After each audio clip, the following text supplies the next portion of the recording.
dito na ako dumaan. Naglakad-lakad na lang ako papunta ng tricyclean. So, bali, bumili din kasi ako ng maluluto sa bahay. Bumili ako ng ulam ng mga bata at saka ng kalahating kilo ng isda at saka kasi ng paksiw.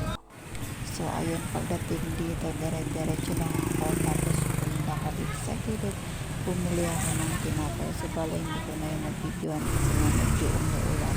Dire-diretso na lang. So, pagdating dito, nakita ko yung tricycle driver na kakibala ko.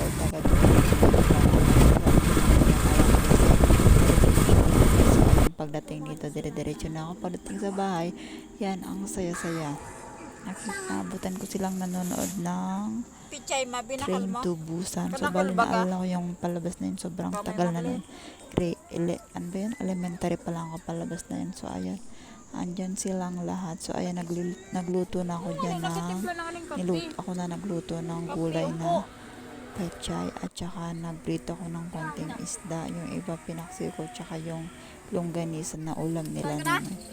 So, ayan. So, bali ang pechay na pala yan galingan kay Ma'am Marlene. Binigay kila mama kasi marami daw pechay na nakuha. Tapos yung iba binenta daw nila.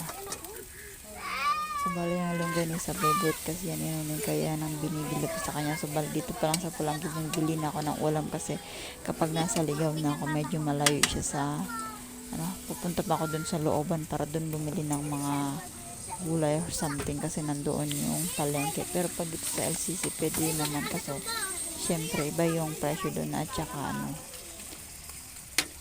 ba yun? Medyo mahal kasi tsaka pricey.